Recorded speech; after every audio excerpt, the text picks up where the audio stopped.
Shalom Bapak Ibu Saudara-saudari yang dikasihi dan mengasihi Tuhan.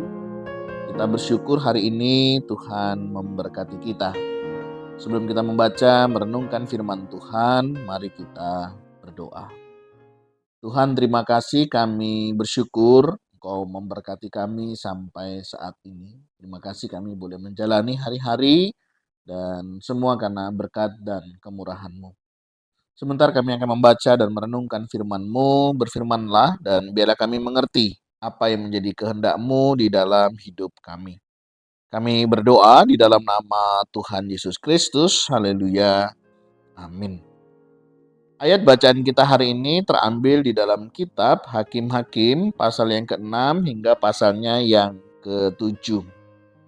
Dengan satu tema, keluar dari persembunyian, masuk dalam penyertaan Tuhan. Bapak Ibu Saudara yang dikasihi dan mengasihi Tuhan, Gideon sedang mengirik gandum di tempat yang salah. Ia melakukan di tempat pemerasan anggur, tempat tersembunyi, dan itu dilakukannya karena dia takut.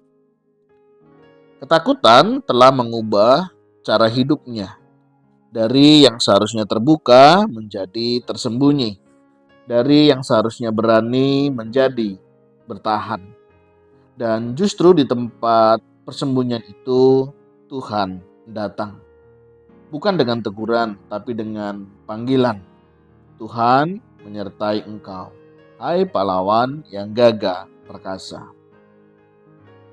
Kalau kita melihat pada bagian ini, ada ketakutan tetapi juga ada penyertaan Tuhan. Di mana seluruh kisah ini berbicara tentang satu hal. Ketakutan membuat kita salah melihat, tetapi penyertaan Tuhan memulihkan segalanya. Dalam satu bagian, Gideon berkata, "Jika Tuhan menyertai kami, mengapa semua ini terjadi?" Ia menilai Tuhan dari situasi. Padahal masalahnya bukan Tuhan meninggalkan Israel, tapi Israel yang menjauh dari Tuhan. Bapak Ibu Saudara, hal ini pun sering kali terjadi juga dalam kehidupan kita. Ketika kita hidup tidak sesuai dengan harapan, kita mulai meragukan Tuhan. Karena apa yang kita pikirkan tentang Tuhan adalah hal yang terpenting tentang kita. Dan jika kita salah melihat Tuhan, kita akan hidup dalam ketakutan. Kemudian Gideon melanjutkan, "Aku ini paling lemah, paling hina." Ia merasa tidak layak. Ini polanya jelas sekali. Ketika kita meragukan Tuhan, kita pasti meremehkan diri sendiri. Kita mulai berkata, "Aku tidak mampu, aku tidak cukup baik. Tuhan pasti bisa pakai orang lain, bukan aku." Padahal Tuhan tidak melihat seperti itu. Bapak Ibu Saudara, Tuhan tidak mencari orang yang kuat, tetapi orang yang bersedia.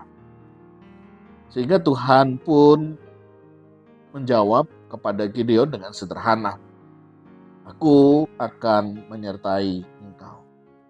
Bukan kemampuan Gideon yang jadi kunci, tetapi penyertaan Tuhan.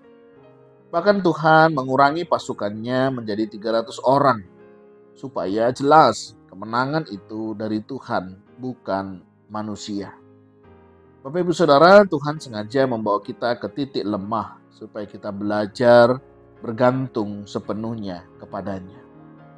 Kita tidak akan pernah tahu bahwa Yesus adalah satu-satunya yang kita butuhkan, sampai Dia satu-satunya yang kita miliki. Menjadi perenungan dan aplikasi dalam kehidupan kita. Mari kita keluar dari tempat persembunyian kita. Apa itu tempat persembunyian? Bisa jadi ya, rasa takut akan kegagalan, merasa tidak layak, atau kita mengalami luka masa lalu. Dan mari saudara kita berhenti menilai Tuhan hanya dari keadaan. Pegang siapa Tuhan itu, bukan apa yang kita rasakan. Mari kita ambil satu langkah iman, gak perlu besar, tapi yang penting kita mau taat. Tuhan memanggil Gideon pahlawan bukan setelah ia menang, tetapi saat ia masih bersembunyi. Artinya Tuhan melihat kita berdasarkan rencananya, bukan ketakutan kita. Hari ini Tuhan juga berkata kepada kita, aku menyertai engkau. Ini cukup. Mari kita keluar dari persembunyian dan izinkan Tuhan bekerja melalui kehidupan kita.